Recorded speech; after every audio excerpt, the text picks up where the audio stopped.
家是现代人在高压的环境下最重要的放松空间。屋主希望洪华山设计师能用俯拾即是的自然童趣，创造舒压的居家氛围。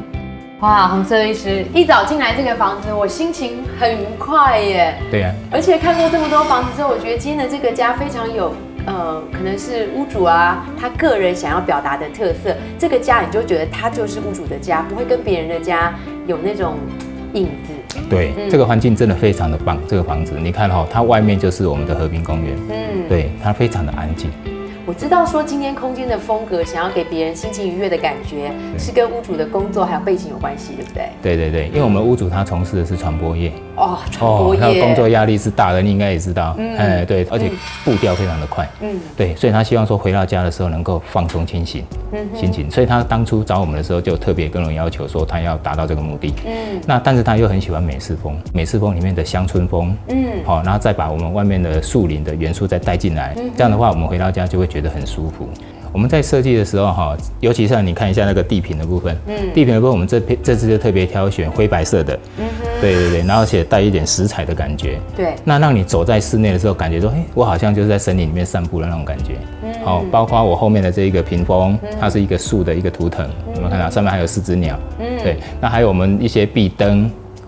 还有我们一些的布置品，譬如说像这个台灯，这些东西我们都有把那个树啊、鸟的元素带进来。颜色呢？我觉得这个家的某些墙面的颜色也让我心情愉悦。对，你看我们这个房子里面它除了用白色做基底之外，因为白色在美式古典空间是很重要的一个元素，而且它可以让我们的家变得很大，放大。对，有放大的效果。但是呢，除了白之外，我们又用了橄榄绿，像我们玄关主墙的橄榄绿，或者是我们的那一个餐厅主墙的一个橙橘，好吃的橘色，对，那个会促进你食欲的一个颜色，对，那我们就把这些颜色带到我们的空间里面来，让这个空间呢更丰富，色彩的方面更丰富。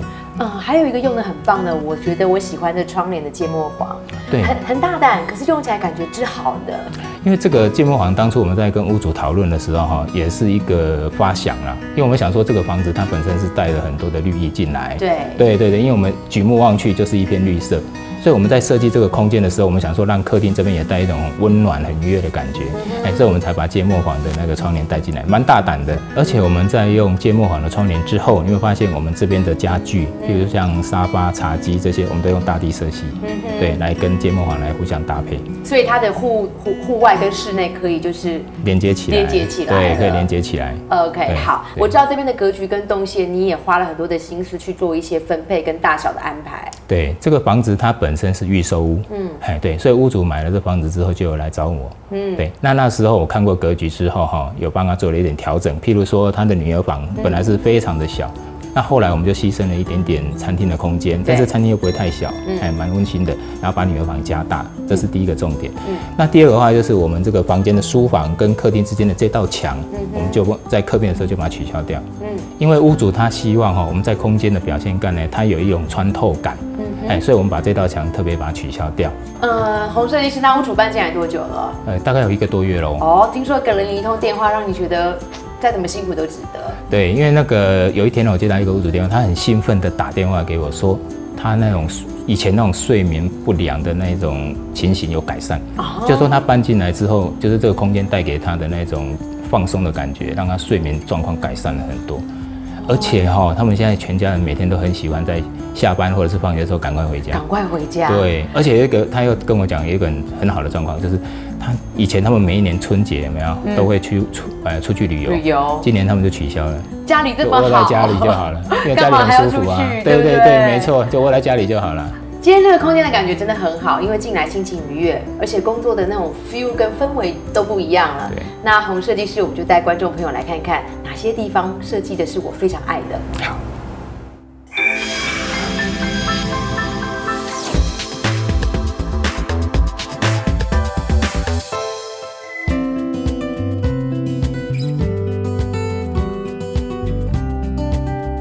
其实进到玄关，我就要说，一开始的时候，我们就一直对屋主今天选的一些软件，你跟他一起挑的，我都赞不绝口，因为很有他们个人的特色。对，没错。玄关的部分，我们这次特别采用了橄榄绿的颜色来搭这一个版画。它有特别的意思，对不对？对对对，你看这一个版画上面的主角的那个脑袋上面有一个鸟笼，然后它上面写一个 Let it go，它就是把我们那个女屋主她每天工作回来的那个压力呢，就把它释放掉。在这边要全部先对，先丢掉了，然后隔天再重新开始那种感觉。OK， 对对对。好，那我在红设计师的空间里面，我常看到是除了美观之外，其实你也非常在乎实用收纳的部分。对。哦，我刚看了这一面墙，我吓到了，8个门片，超强的，收纳非常的足。对对对，像我们左边这边是鞋柜，而且它里面是做拉层板的设计，深度很深。对，所以说它本身1层就可以放2层的鞋子，所以它的量非常的够。然后右边的部分呢，我们在底部的部分特别不做底板，也不做踢脚板。对你外观看起来很像有，但是里面没有。那打开之后呢，我们就可以把我们的那行李箱有没有，就很自然就推进去，很方便，就不用在那边抬啊、提啊这些动作。所以我们就特别把那个踢脚板就坐在外面。跟门板结合在一起，很方便，既实用，而且这整面墙的收纳应该会让这个家一直保持这么干净整齐。是啊，这很重要。OK， 接着我们来聊聊屏风，因为你知道我看过很多的屏风，今天这一幅就让我印象深刻。对，它很有趣味性哈。其实我们当初在设计的时候哈，有考虑到就是玄关，因为这是一个方正的空间，对，玄关很难区隔出来，所以我们那时候就一个灵机一动，就是我们来做一个屏风，但是我们要跟以往的屏风又不一样。所以我们这次特别用雷射切割，然后用黑色的铁件来做，然后我们为了把户外的那个绿树的意象，感觉把它带进来，所以我们这次是做一个树的一个样子。我喜欢你的树梢没有被框在框框里。对呀，这样我们才有一种释放的感觉啊，不会说我们的想法或者我们的工作整个都被框住了。对对对，而且上面还有4只鸟啊，有爸爸妈妈嘛？对，他的哥哥、妹妹，对对对 ，OK。所以这4只鸟就很像说每天都在欢迎我们的主人回家那种感觉。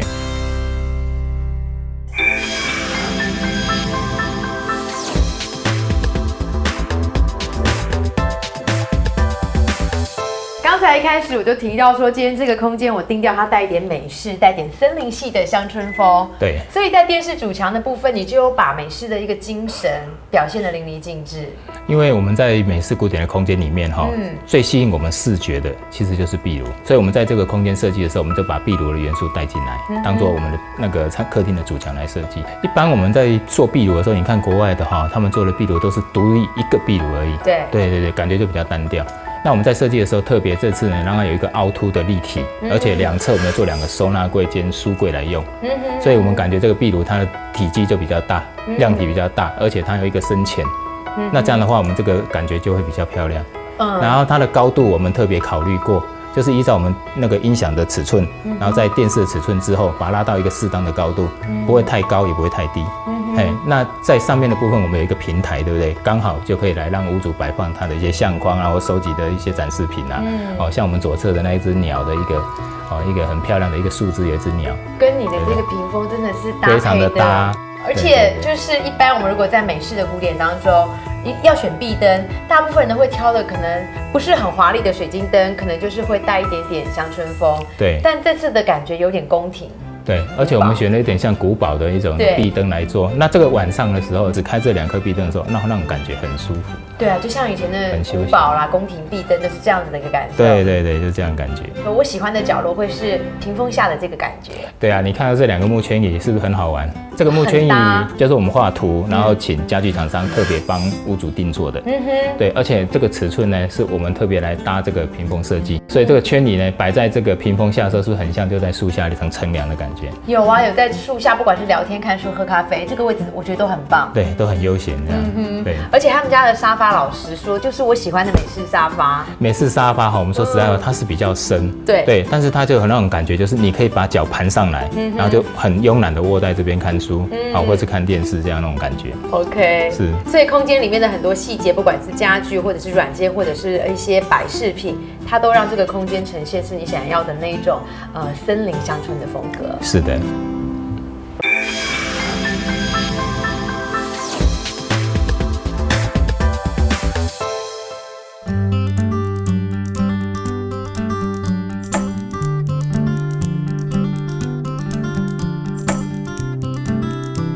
现在我们要带大家看到的是洪设计师帮他们规划的书房。我喜欢这个书房你界定空间的这种方式跟手法。对，我们刚刚有提到，就是这个书房跟我们的其他空间在客变的时候，我们就把它的墙都拿掉，所以它是一个 open 的空间。那我们在设计的时候呢，我们将书房跟客厅中间呢，我们就用这一个开放式的一个书柜来做区隔。那它除了有穿透性之外，又能够容纳很多的书。所以它上半部的部分是可以做展示穿透空间，对。下半部这边是放书，书房这边开，对，从这边开的，所以它是可以放书的，所以它又保留了它的穿透性，又保留了它的收纳性。然后这一面的话呢，你看我们做了一个方形的拱门作为我们的出入动线。对，那两侧的话我们就做了2个展示柜。对，然后在旁边这边剩余的一个空间，我们就把它做一个开放式的书柜。所以你的这个部分的话，有一边是刚好是在走道可以看的展示空间。是的。然后背面这边就可以摆一些 DVD 的收纳了。对，我们很重视收纳。OK， 刚才我说了那个我最喜欢他们家的角落是坐在屏风下面，因为那个有在树下看书喝茶的感觉。对。但是屋主最喜欢的角落是我身后的这一块哦。对，这个卧榻也是特别做的，因为我们的窗户的台度很低，那一眼就可以看到外面的整个的绿意。所以我们那时候在做这个卧榻的时候，我们特别把它降低。那屋主他很喜欢，就休闲的时候就坐在这个地方看看书啊，看看外面的风景。对，很舒服。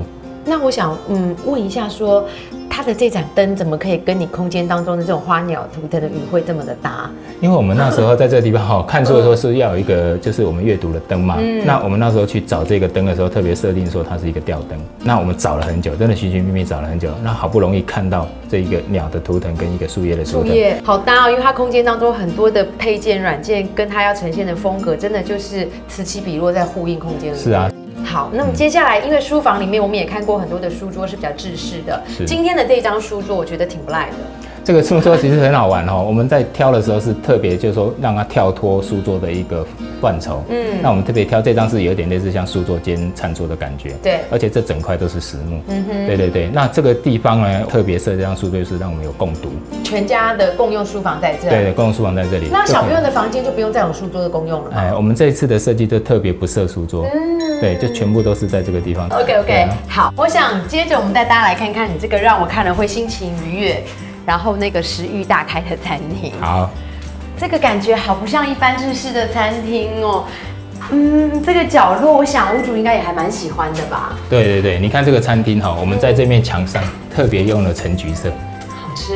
对，这个颜色就是让你食欲大开的颜色。对。然后我们这边的，你看我们这个画作的部分，我们特别采用那一种美食的明信片，然后特别去把它裱框做出来。小笼包啦，凤梨酥啦，萝卜糕、臭豆腐啦。对。那我们厨房的部分哈，你有特别看到上下柜中间我们采用了一个草绿色的特调色的一个烤漆玻璃。那这个颜色我们除了把那个外面的绿意带进来之外，你看我们在厨房做饭的时候不是很燥热吗？所以看到这片玻璃是不是我们心情就会比较舒服？变凉快。对，变凉快了。好，那这个空间里面，我们一再强调嘛，好看、美观之外，其实你的实用机能非常的强大。是。我们把这个空间里面家庭主妇想要看、想知道的告诉大家。一般我们在设计一个房子的时候，柜子永远不嫌多啊，对不对？所以我们的收纳的部分我们就特别的注重。那像这次我们在设计我们的餐厅的时候啊，我们从那个玄关走到餐厅的一个廊道的过程，我们并没有把那个方形拱门框做满，我们旁边特别留了一个干货柜跟一个穿透性的一个展示空间，所以让我们的空间感觉趣味性更多，而且也增加了我们的收纳。可是干货柜看起来就好开心哦。对啊，你看里面可以放多少东西。不过我觉得更强的是这一面。对，因为这一面的话，我们在做客变的时候，跟女儿房交界的地方，我们就特别把它往后推一点点。那这地方刚好做了一整排的餐具柜。对，那这边的话，我们是做上下柜，中间的部分可以放一些我们的小家电，上半部是一个兼展示的功能。我喜欢你那个一格一格格子，我不管放，现在是放酒嘛，我放下来放小包小包开一半，可是用密封起来的零食，或者是那种密封罐，也都很好用。是啊。但你的柜子并没有切到走道那边，对不对？对，因为这里如果转到走道的话太僵硬，而且我们那个脚太锐利，所以我们这个地方特别做一个斜面。那在走路的动线上，我们就不容易去撞到。对，而且我们把这个转角转过去之后，刚好延伸到我们走到那个公共浴室的门的端景，所以也是非常漂亮。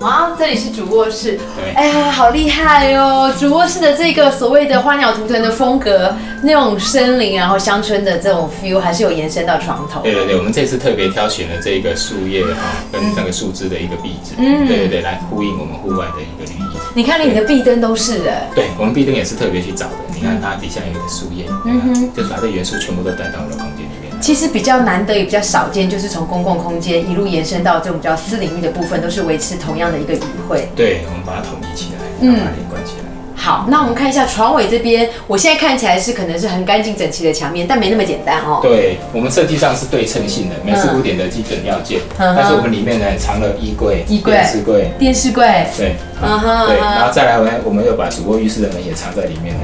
主卧浴室的时候我们在客变的时候就把那个地壁砖全部退掉，地砖、壁砖不要。对，因为它不符合我们的风格。对，所以这次我们特别去挑了一些进口的壁砖。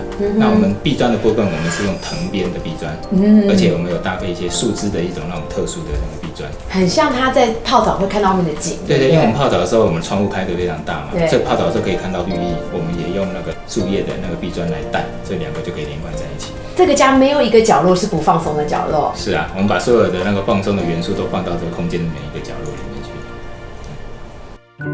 在以前，我们总认为纯白色系的美式古典风格和色彩变化多端的美式乡村是两种完全独立又各自有自己强烈特色的空间。不过，今天洪华山设计师却是巧妙地运用了橄榄绿、芥末黄、橙橘色以及草绿色，再加上大地色系的屏风、原木的家具，让纯白色的美式空间与色彩缤纷的美式乡村风格可以完美的结合。